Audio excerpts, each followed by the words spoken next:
I'm not a lawyer, but the last few days of the YSL RICO trial has just been the state playing Kenneth Copeland's police interviews from 2015, and the audio is bad, so it's been really slow. But now that they are getting towards the end of those interviews, we are almost at the time for a cross-examination of Woody by the defense team. So as we're getting closer, today Judge Whitaker made a ruling regarding what the defense can ask of Woody when he's on the stand. And as you know, Brian Steele and a lot of the attorneys have been saying they want to ask Kenneth Copeland about that ex parte meeting and if he has felt pressured to testify. And it seems like the judge has had a change of heart regarding what she said originally regarding this. Also, that reminds me that with regard to cross-examination, I know, Mr. Steele, you had at one point suggested an interest in cross-examining Mr. Copeland as to everything that went on during the ex parte, and some of that is no longer relevant. So if you want to cross about things that the state said to him or that he said to the state, that's fine. But we have, I think, both circumvented and the whole coercion issue, and he has now been properly and correctly advised by this court and had the advice and counsel of 3 different attorneys that I know of. And so that should no longer be relevant. So I would not permit examination or testimony about that. But I respectfully disagree. He made it clear to me as a reader of the June 10th, 2024 ex parte meeting that he was not going to testify. He would never have testified except for that ex parte meeting where Judge Glanville pressured him, as well as Ms. Hilton. So I believe that it does go to his state of mind why he started to testify. Judge Glanville pressured him, and I will argue to the jury that Judge Glanville was biased, and that is admissible because it all happened in front of the jury. And I'm not here to hurt Judge Glanville. In fact, I like Judge Glanville. But I don't know what happened in this case, but I like him before this case. But the way he conducted himself to people in this courtroom, I've never really seen a judge do. So I want to ask Mr. Copeland, it is very important to me to explain that he was taken against his desire into Judge Glanville's chambers, that he was with Judge Glanville, Ms. Hilton, his lawyer. I'll make it all perfect. If I don't, you could admonish me and the state can correct me, but I'm not here to snowball anybody. But to say that I can exclude statements of Judge Glanville and, most importantly, the conscious or subconsciousness of this witness, because I believe that Mr. Copeland will truthfully say that he believed that Judge Glanville and the state of Georgia are one. I will follow your rule, obviously, but I intend to cross-examine Mr. Copeland, not only what was said by Ms. Hilton, but what was said by Judge Glanville. And then if he doesn't answer my questions, I'm stuck with his answer of, I don't recall, or whatever has been going on in this courtroom. But I don't believe that you should limit the cross-examination. I am not making my ruling in any sort of an effort to protect Judge Glanville. I do not believe it is relevant to the issues for this jury to determine. You can ask him about immunity and whether he'd be testifying without being ordered to. But beyond that, the ins and outs of what happened in the ex parte with regard to whether there was a biased judge or not are, in this court's legal opinion, not relevant to these issues. My ruling stands. If you don't realize this, because this is, I think, your first witness. This is a big witness. He has been spoken about the entire case. I opened on him. I said that Mr. Copeland killed Donovan Thomas. So I'd ask you to listen to the remainder of the June 10th, 2015 statement where he talks about Mr. Williams. And if he didn't testify, none of this comes in. I think the jury gets to know that and why he testified. And it was because Judge Glanville held hands with Ms. Unlove and Ms. Hilton, and they coerced this man to testify, pressured this man to testify, whatever his words would be. And he also was, by the way, I have, based upon information, belief, he wasn't fed and did not drink from Friday when he was held in custody until Monday when he's in that star chamber. So I think that goes to his frame of mind as well. Context here is that DJ UTV released an interview with Woody recently in which Woody talked about what happened when he was held in contempt for refusing to testify. According to Woody, while he was in jail that weekend, there was some intention to make him uncomfortable, resulting in him not eating or drinking that weekend, not being able to have phone calls. And the defense is saying all of that, again, was a form of coercion and pressure to get him to testify. They put me in general population. I laughed because I already expect this. So I say, dang, they gonna put me with everybody? I said, I'm not a fight though. I call my people like, hey, look, y'all put money on the phone and money on my book. They listen to my call. I know they listen. They see that I'm getting comfortable. They removed me from that jail and put me in DeKalb County Jail and put me in the whole dorm by myself with no water, no TV, no phone, no nothing. The next day, hey, can I get a pen number to use the phone? Everybody using the phone but me. Can y'all cut the TV on or the TV don't work? It feces in the toilet. So I gotta walk around like this the whole 24 hours. The toilet ain't working. It's full of waste. Flies, can't eat the food. I didn't eat Friday, Saturday, Sunday. I'm weak. I haven't ate. I haven't drank anything, no nothing. They're like, well, you got court. What I'm going to court for? I didn't know I had to go back to court. So they took me back to the court. And that's when they did all that bull stuff that I can't talk about right now. If he was not given, or you have reason to believe he was not given food or drink between Friday and Monday, that's something that certainly should have been raised in the coercion motions that several of you filed, because that might have impacted between the 10th and the 12th. I was completely unaware that happened. Well, it's not, I'm sorry to interrupt, but I'm not sure it did happen. He has some reason he thinks it may have happened. Okay. He Mr. Steele, but okay. So I did not learn of this possibly happening then, let's put it that way, until I saw Mr. Copeland on social media this week. So this isn't something that I could have brought up regarding Judge Glanville and the coercion that took place.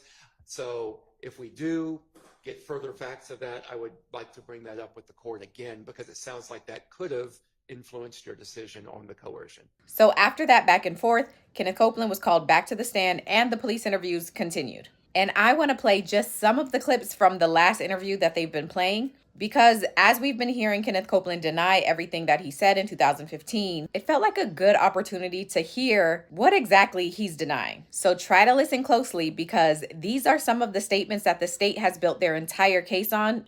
I just need help. If y'all can come down to help me, I promise you, bro. I'm gonna sit right here and tell y'all everything I don't heard, everything I don't found, and everything. I can tell y'all stuff that y'all can go get. Understand? Like, you're willing to do that. I promise I do it right now. I can show y'all houses. I can y'all can bust everybody's back. I don't care. I just want y'all to do everything like that. So now you're ready to go. Now you're gonna listen and go. But what? I ain't have no listen. I can't eat, man. I can't. If you stay, you're right. The end man won't. Okay? Everybody ain't gonna miss. I know what I mean? Because I had to listen. I'm gonna keep telling you I didn't participate in none of this. None of it. Coming to this. Since January, we talking 6 months. You mean to tell me these dudes have shot at your mama, your sister, they shot at you and your baby mama and your baby, and all this other jazz, and you ain't did nothing, bro? I'm telling you what. I don't want to be. Put my pride to the side. Listen. So you got it now. You know my being Shannon fell up? What? Because Shannon like I going out there. So Shannon is basically trying to redeem. Yeah, like. So you seen the movie Juice? You never seen Juice? With Tupac? I can't even use this analogy, man. Shannon ain't standing for it. He's not going for it. Where's Shannon keep you around, man? Shit, on him. So if we stop him, he gonna have a gun on. That man got done every day. He gonna run though. We gonna run. Where else he be at? What kind of car new baby got? What kind of movie? Car new baby got? I ain't seen no baby. I didn't know that I'm Shannon could be in a white car, nickel car. You think I'm gonna go to prison for this? You can't. If you're convicted. You're convicted Shannon, bro. So what can I do to make this strange up? I don't know why. I do whatever, man. I don't want to tell me. Let's take I do whatever, man. I'm glad you mentioned that. I do whatever, man. I promise you.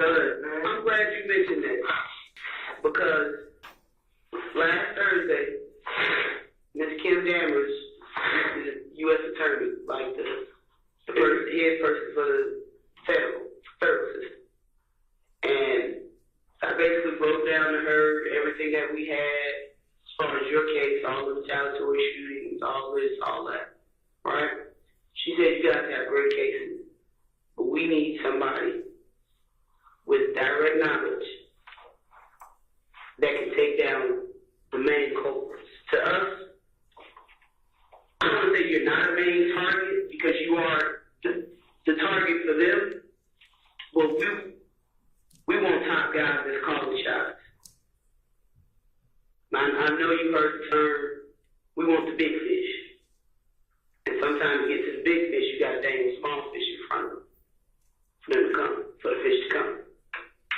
So, if that's something that you want to do, because our case is sealed with you, like it's not, you know.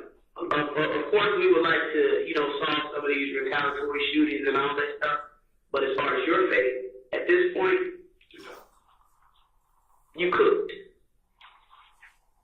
And the only thing that may possibly help you is you helping yourself by speaking what you know. Right. But you know what? That's not sharing. He on the same level as you. Basically. I don't consider sharing a big fish. Like you said, he a ghost. You understand? And that's the way he's less, in my opinion, he's less than what your status is. What I need to do. I want to know what the fuck Thug doing. I want to know what the fuck goddamn where his money is from. If they gotta get to Birdman, it will talk about damn Wayne Bus. I know. I heard about all this. You know what I mean? Question is, what you gonna do about it though? What you willing to do? I would help y'all to keep me safe. Listen, you're gonna have to look at everything in the wind. This life and all this shit, cause it ain't no coming back. So you gonna help me. You gonna help, but you can't be going back and forth. It's either you with us or you with them. I'm not with them. You saying that now because you're gonna cook them. I gotta use the restroom. I'm trying to hold it. All right. Anybody on the jury need to have a restroom break? I know we have just gotten here. Okay. So he thinks he's the dog. Yeah. So the king of Atlanta. Yeah, I heard of the nigga G Prince. And Houston. Stud said he's gonna be the new him in Atlanta. He got a lot of people to go through though. Who's trying to do that? Yeah. Well, him. He not taking no shit. He not. He not taking. Does not taking no shit from nobody. Well, this. Nobody else care about nobody else. You know what I'm saying? Doesn't take shit from nobody. Well, how did the beef with game again? The game nigga there shot up his door with told Shannon do it. Shannon told me his mother was up that win. Just give me the word. Yep. And Doug told him no. Say turn on the GD, I can't Milton, Hudson, something like that. He ain't they beef. You know what I'm saying? He stopped. I mean, I ain't here to play. You know what I mean? I just don't want to go to jail. I mean, you got to sit down for a little bit. But you're going to have to sit down for a little bit. You got a lot going on right now, but that will 100% come from me, and I ain't got to say no lie. I'm going to say, yeah, he told me this. That was the thought while I was just talking to the investigator of the nutcase. Like, you got to help the bodies. We care about bodies and large amounts of guns. I'm not talking about this, this guy keep a pistol. No, I want a whole bunch of guns or some bodies. So after a few hours of this, there ends up being some kind of technical difficulty. So the judge sends the jury home early. And because Glanville had already told the jurors that they would not be required to come in next week, Judge Whitaker is abiding by that. So there is no witness testimony next week, but the attorneys will be in with the judge to go over more motions and upcoming witnesses. So it might be slow, but you know YSL is never slow.